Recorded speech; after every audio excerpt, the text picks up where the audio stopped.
Проектот Вардарска долина кој вклучува изградба на 12 хидроцентрали нема да се откаже за сметка на изградба на брзата пруга на коридорот 10, вели министерката за енергетика, рударство и минерални суровини Сања Божиновска. Според неа станува збор за значаен проект кој носи бенефит за земјата, па не ја исклучува и можноста по консултации со министерот за транспорт и експерти трасата на пругата да биде промената.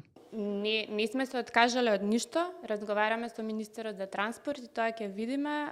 Мислам дека само се работи на трасата. Значи, од ништо не си имаме откажано, што е за Македонија бенефит. Значи, можно ли брзата пруга да се качи горе? Можно е, меѓутоа тоа треба инженери, геолози, геодети да кажат.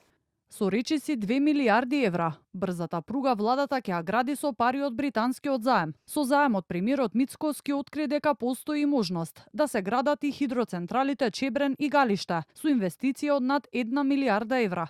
Божиновска вели дека работна група од Министерството за енергетика која работела изминатите месеци заклучила дека проектот треба да биде во државна сопственост. Сепак додава таа со оглед на тоа што станува збор за скап и долгогодишен проект, треба да се размисли за јавно-приватно партнерство со странски инвеститор. Најубаво да биде наш, македонски, се сложува, меѓутоа треба да се договориме на крај колку финансии се потребни веднаш, бидејќи тоа е проект што ќе трае 8 години да се гради, значи да видиме финансиски што значи за тоа за нас. Дали пола се плаќа одма, на колку години се плаќа и понатаму ќе видиме дали ќе биде 100% наш или евентуално би било јавно-приватно партнерство. Се надевам дека тоа негде за некој краток временски рок ќе знаеме дефинитивно.